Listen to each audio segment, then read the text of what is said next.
The content in this video is based on factual, real-life events and public records.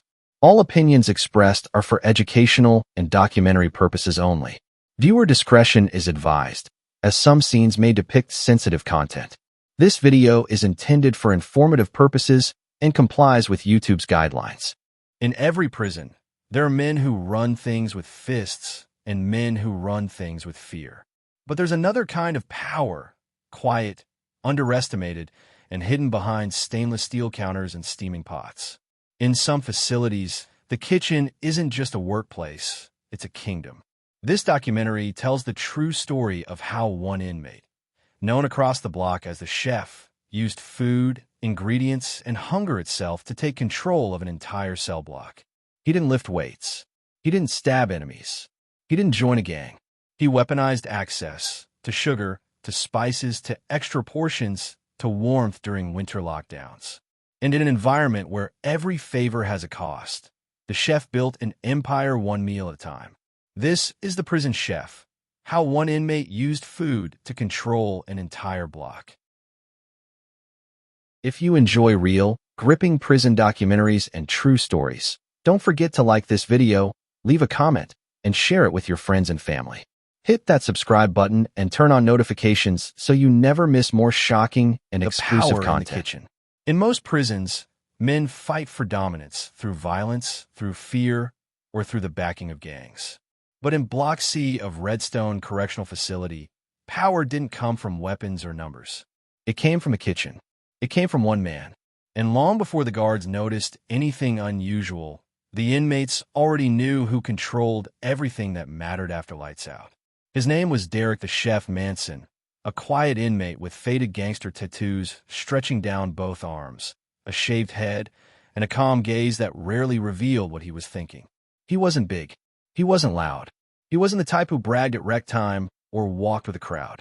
But he had the job every inmate wanted, food service, and that alone gave him more influence than most gang shot callers. In prison, food is currency. A scoop of extra rice can earn loyalty. A pouch of sugar can purchase silence. A few onions or peppers smuggled back to the cells can turn bland meals into something men will trade for. And in Redstone, where the lockdowns were frequent and commissary shortages were common, hunger shaped everything. That environment turned the chef into a king. He didn't gain this position by accident. From the first day he stepped into the kitchen, he studied the system. He learned which guards paid attention and which ones didn't. He learned which storage doors stuck, which freezer locks jammed, and which boxes of supplies were counted loosely. He learned what items inmates craved most, coffee packets, peanut butter, spices, sugar, and which items were rare enough to spark real demand. Within months, he had mapped out an economy. Within a year, he controlled it. His rise started small. A guard on the morning shift often left the dry storage unattended while he filled out paperwork. The chef picked up on it immediately. He wasn't greedy in the beginning, just small things, a handful of sugar packets tucked under his sleeve, an extra loaf of bread wrapped in foil, a small pocketful of seasoning salt. He traded these not for luxuries, but for information. Who owed who? Who had problems? Who could be trusted? In prison, information is worth more than food. But the real breakthrough came during the winter lockdown of that year, when a violent fight in the yard forced the entire facility into isolation for 9 straight days. The kitchen still prepared meals, but everything was rushed. Nutrition dropped. Portions shrank. Men grew desperate. The chef stepped forward, quietly, strategically. While guards scrambled, he rerouted leftover cornbread and rice from the trash bins before they were tossed out. He wrapped them, hid them in cleaning carts, and delivered them to cells where he knew favors would matter later. Inmates in Block C began to whisper his name. Some call him a blessing. Others called him manipulative. But everyone agreed on one thing. He was useful. After the lockdown ended, the chef didn't ask for repayment. He didn't need to. Loyalty is an investment that pays on its own. When inmates realized the guards weren't watching the kitchen closely, they looked to him for supplies. And every time they did, his influence deepened. What made him effective wasn't what he could take, it was what he could decide. Who got extra? Who didn't? Who went hungry? Who got a handful of coffee during a week when commissary ran dry? who got a slice of cornbread smuggled during inspection. He wasn't a gang member, but every gang needed him, so they all left him alone. His first display of true power came when Gage Two-Tone Willis, a heavily tattooed enforcer known for extorting weaker inmates, demanded free food on a daily basis. Two-Tone approached the chef during cleanup and slammed a tray onto the counter. "You're my block," he said. "You pay tax." The chef didn't look up. He just wiped the counter. "Kitchen workers don't pay anything," he said calmly. "Talk to the sergeant if it bothers you." Two-Tone leaned in, muscles tense, tattoos stretching over his neck. "Don't play with me." The chef met his eyes, expression flat. Not scared, not angry, just uninterested. "You gonna eat?" he said, "the same as everyone else." Two-Tone didn't back down. Not then. But the next morning, a rumor spread through Block C. Two-Tone's entire cell had been served trays missing their main portions. No chicken, no beans, no rice, just cold bread and water. It happened again the next day, and the next. No one said a word, but every inmate recognized it. This was punishment delivered without violence, without confrontation. A slow starvation designed to break pride. Two-Tone confronted the chef again, but this time he wasn't shouting. He was careful, respectful. "You made your point," he muttered. "We're good." The chef didn't respond. He didn't need to. His silence was power. Within weeks, his reach expanded. He helped settle disputes. He traded ingredients for protection during inspections. He controlled holiday meals, which were the closest thing inmates had to comfort. If someone crossed him, their trays got lighter. If someone supported him, they ate well. Every decision, every portion, every favor strengthened his control. And the kitchen, once just another assignment, became the throne room of his quiet rule. By the end of his first year, no one questioned who ran Block C. Not the gangs, not the troublemakers, not the guards.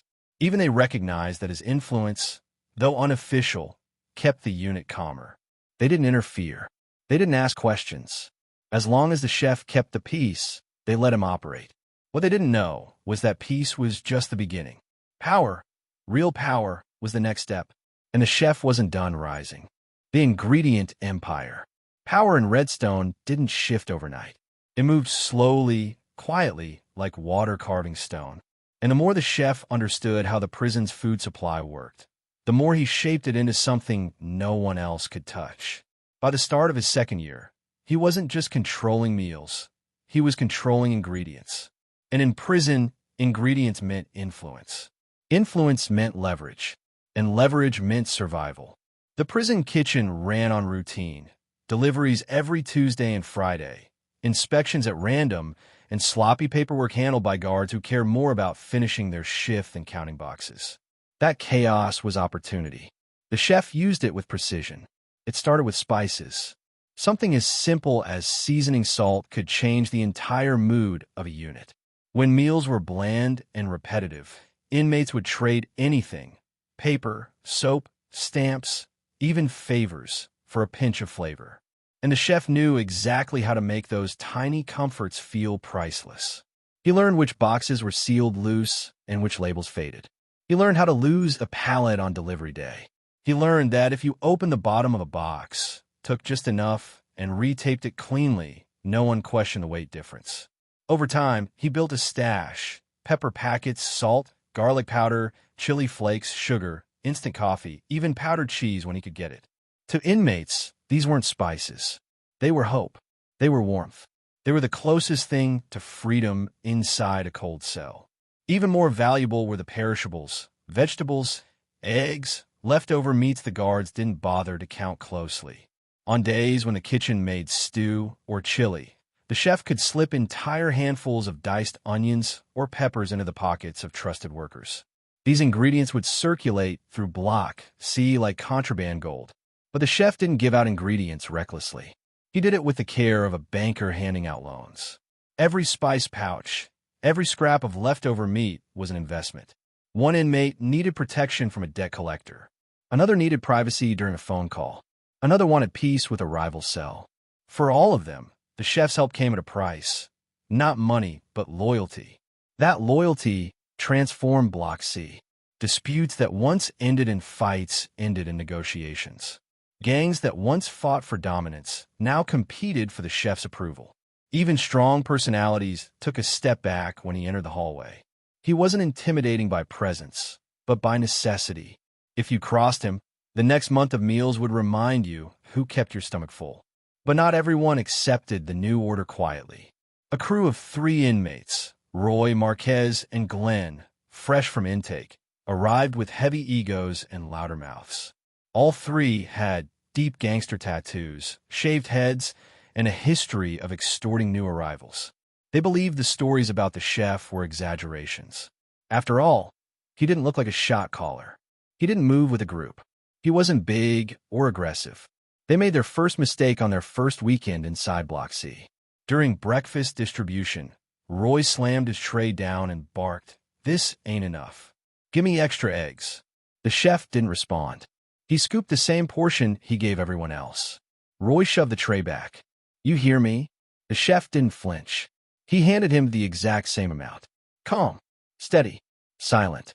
Roy spat on the floor, muttering a threat and storming off.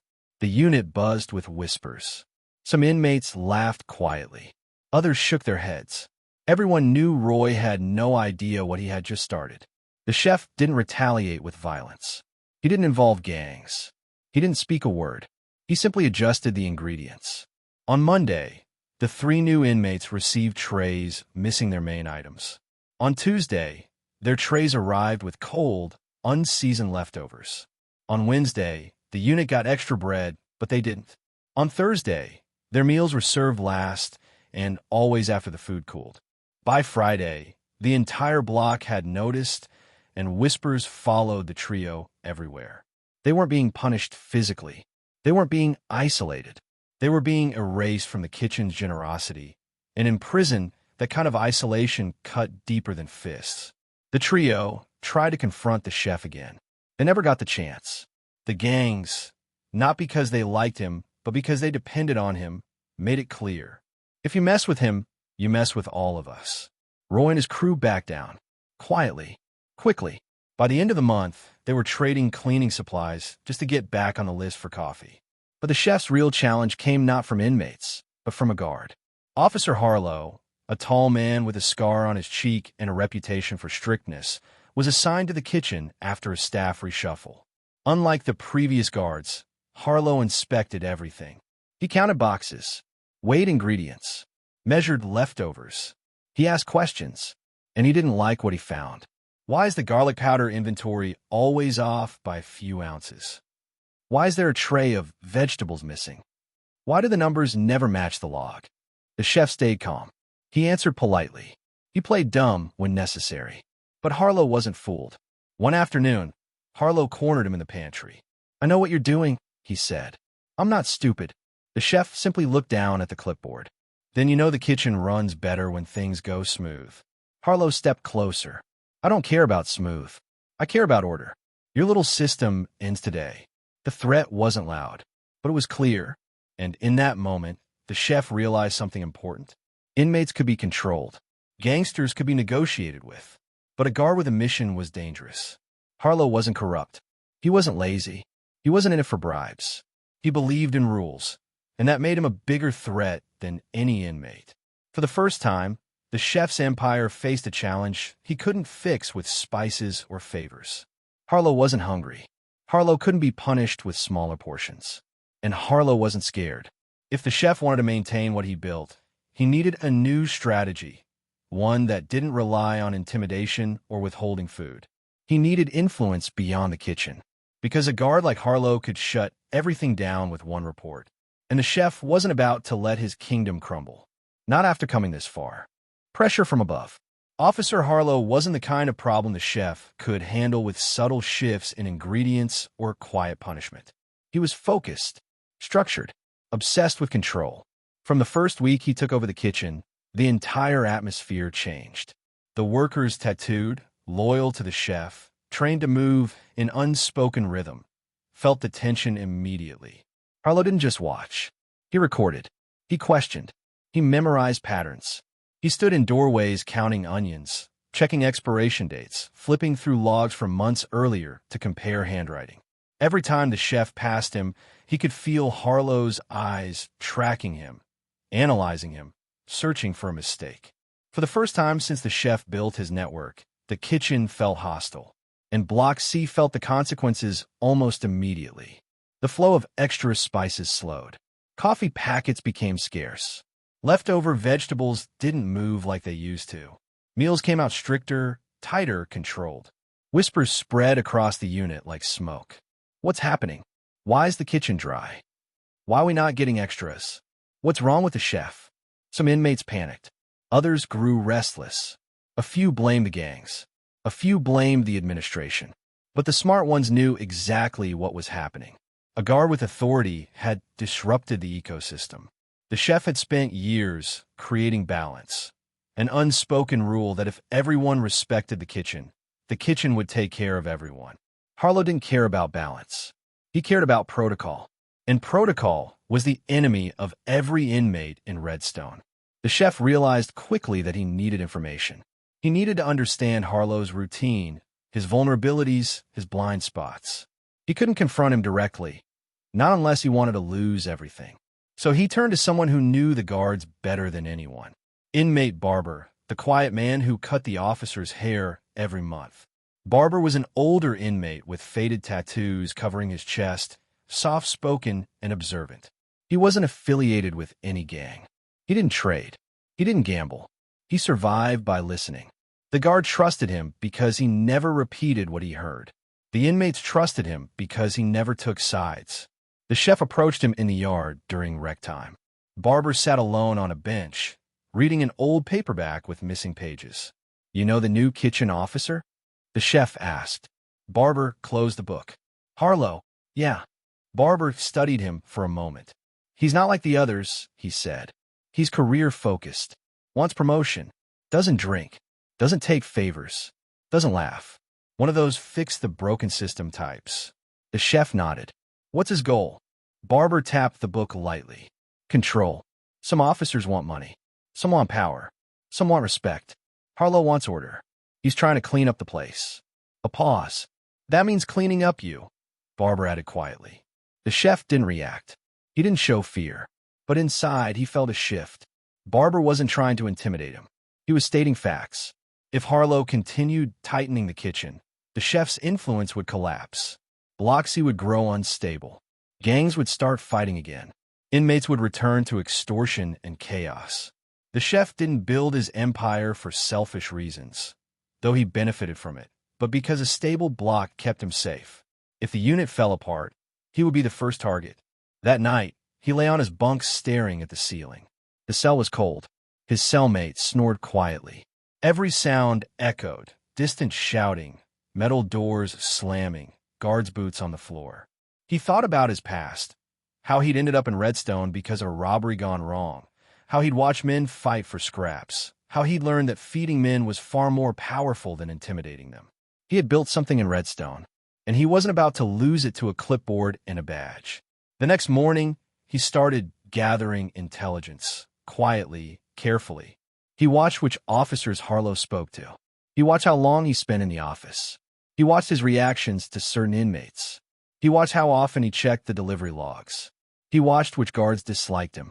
And he noticed one thing very quickly. Harlow didn't trust anyone. Not the inmates. Not the other guards. Not the captain. Not administration. That isolation worked against him. A man who stands alone is a man who can be influenced, indirectly, quietly, through pressure applied from angles he can't see. So the chef looked for the angle. He found it 2 weeks later.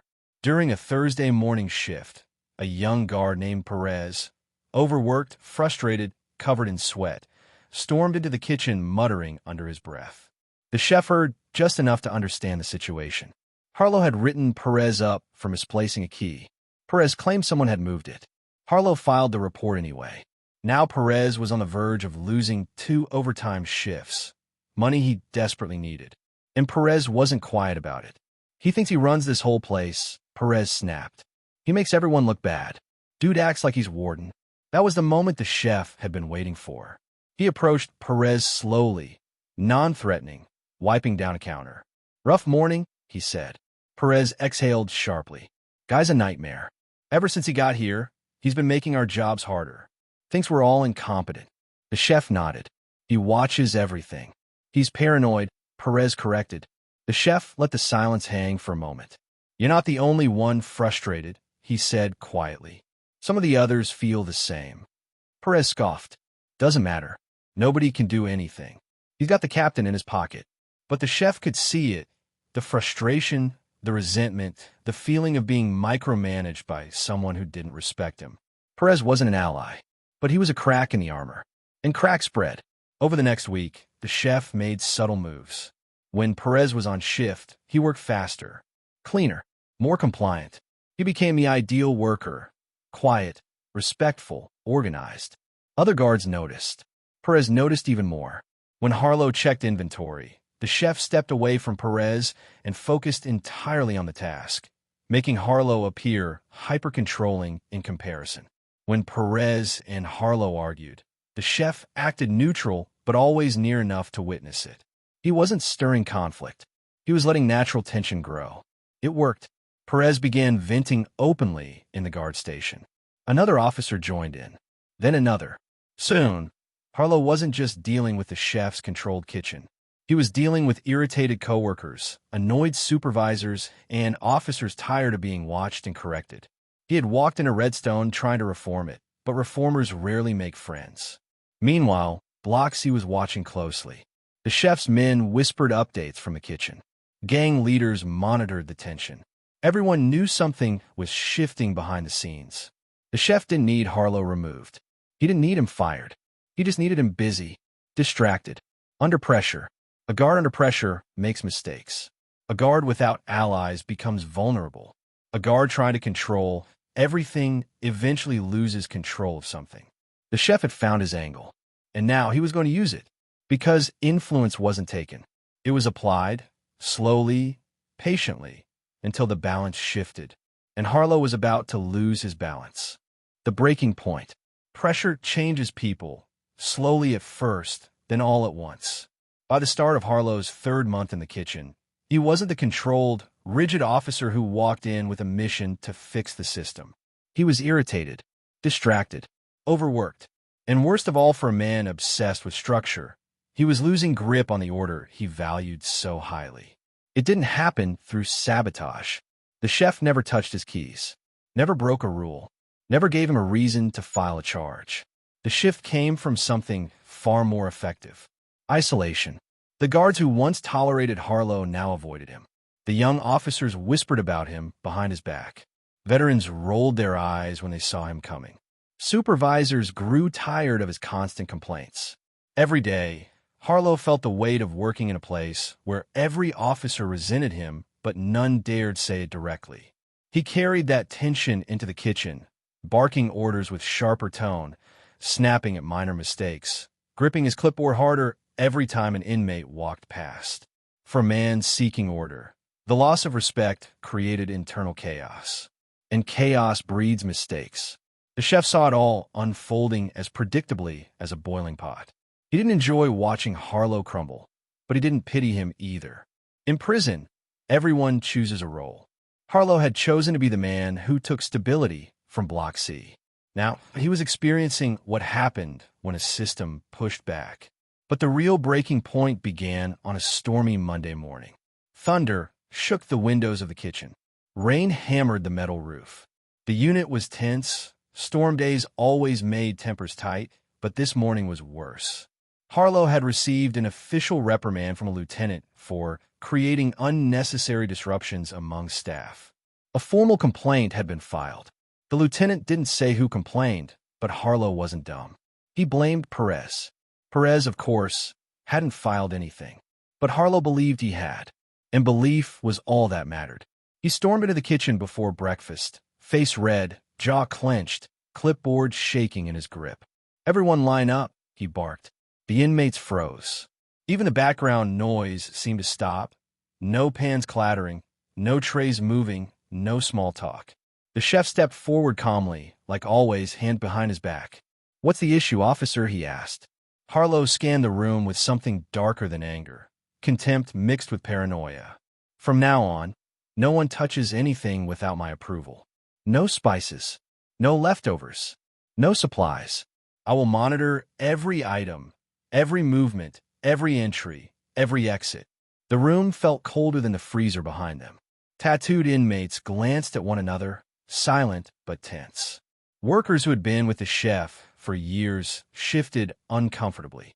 Even the air changed, thicker, tighter, dangerous. The chef was calm on the outside, but his mind worked fast. If Harlow implemented that system, the kitchen supply chain would freeze. His influence would collapse. Block C would destabilize. Inmates would turn desperate again. Violence would return. He couldn't allow that. But he also couldn't confront Harlow in front of everyone. That would escalate into something the administration couldn't ignore. So he stayed quiet, but alert. Harlow began ripping through storage, opening boxes violently, weighing them, measuring seasoning containers down to the gram. Every second of it fueled the resentment around him. He wasn't just policing ingredients. He was humiliating the entire kitchen crew. Perez entered the kitchen halfway through the inspection. The tension was so thick, he paused at the door. "What's going on?" he asked. Harlow turned sharply. "You, out." Perez frowned. "I'm on shift. Get out." Harlow shouted, pointing aggressively. That was the moment everything cracked. Officers weren't supposed to shout at each other in front of inmates. It undermined authority. It created uncertainty. And in prison, uncertainty gets people hurt. The chef watched Perez's face tighten, a mix of embarrassment and fury. Perez wanted to argue, wanted to stand his ground. But he looked around at the inmates staring, and he forced himself to walk away. Harlow turned back to the kitchen, believing he had regained control. He couldn't have been more wrong. Later that afternoon, when the storm calmed, something happened that would push him past his limit. Harlow's keys went missing. Not stolen, not duplicated, not tampered with. He had simply left them on a desk in the administrative office, something he had never done before. When he returned 30 minutes later, they were gone. Security locked down the kitchen. Every inmate was searched. Every corner was checked. Every cabinet was opened. The keys were eventually found, in a place no inmate could have accessed. Inside the lieutenant's office. A place Harlow rarely entered. A place he had no reason to leave them. The lieutenant wasn't gentle. "Harlow, this is the second negligence incident this month." Harlow tried to explain, tried to justify, tried to steady his voice. But the lieutenant wasn't listening. He suspended Harlow from kitchen duty for 2 weeks, pending a review. The chef didn't smile when he heard the news. He didn't celebrate. He didn't make jokes. Power wasn't about gloating. It was about maintaining equilibrium. But deep down, he understood something important. The prison itself had decided Harlow was a liability. During those 2 weeks, the kitchen returned to its natural rhythm. Spices flowed subtly again. Ingredients moved quietly. Meals were balanced. Block C returned to stability. Inmates regained trust in the system. Officers breathed easier. But peace never lasts long in prison. On the 12th day of his suspension, without warning, Harlow returned. Not as an assigned kitchen officer, but as a roaming supervisor filling in for staff shortages. He walked into the kitchen during lunch prep, expression blank, eyes colder than ever. The chef noticed immediately. Something was different. Harlow wasn't irritated. He wasn't angry. He was controlled, too controlled. A man pushed past his breaking point doesn't explode. He becomes quiet, focused, dangerous. And the moment the chef met his eyes across the stainless steel counter, he realized Harlow hadn't given up. He wasn't done investigating. He wasn't done fighting. He had simply changed strategy. Something bigger was coming. Something planned. Something calculated. The pressure hadn't broken Harlow. It had crystallized him. And whatever he had decided to do next, it wasn't going to be subtle. The price of power. Power inside a prison never lasts as long as the person holding it thinks. For months, Rico controlled the block like a quiet storm. Always present, rarely loud, always calculating.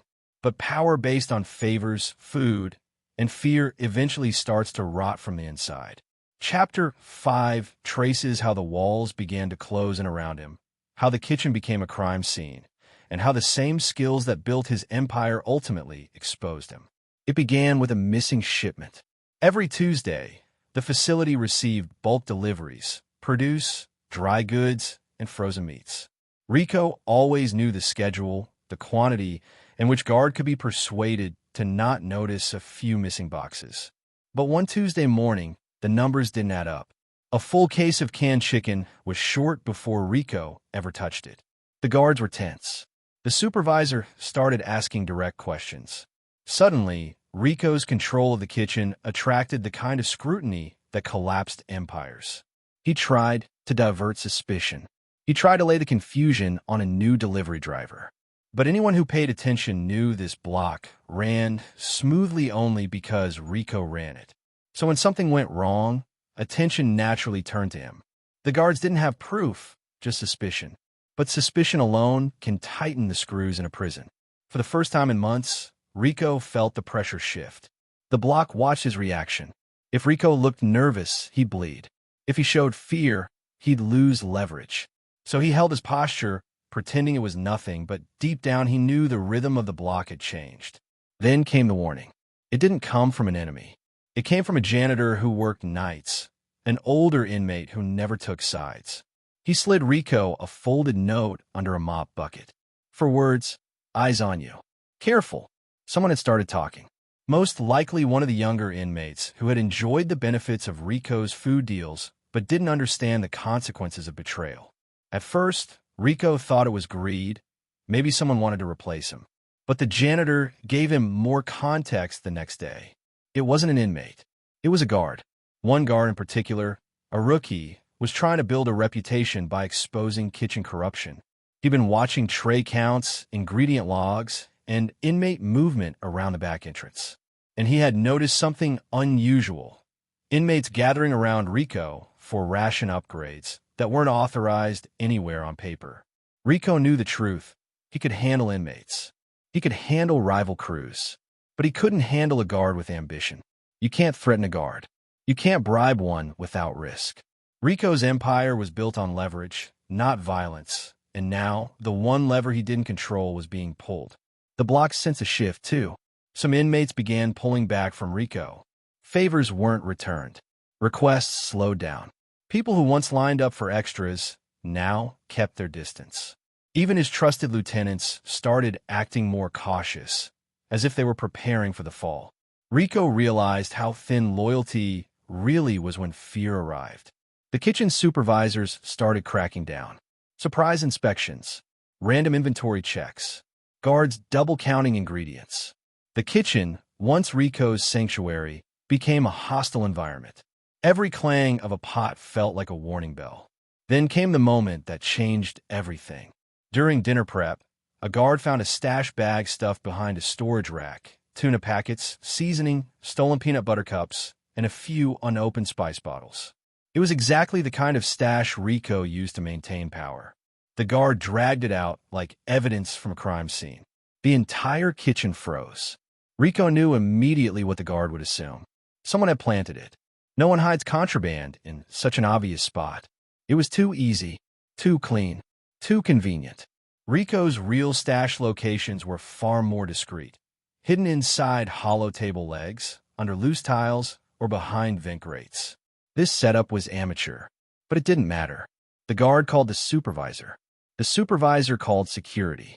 And Rico was ordered to step aside and wait by the wall. The block knew what was coming next. An investigation, segregation, maybe even a transfer. But while the guards argued, Rico scanned the faces around him.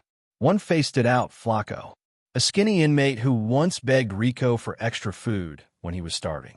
Rico had kept him alive, and now Flacco wouldn't meet his eyes. That was the confirmation Rico needed. Betrayal never comes from a stranger. It comes from someone who benefited the most. But what Rico did next surprised the entire block. He didn't confront Flacco, didn't call him out, didn't threaten him. Instead, Rico did what he had always done. He thought strategically. During the investigation, they questioned everyone. Inventory sheets were compared to previous logs.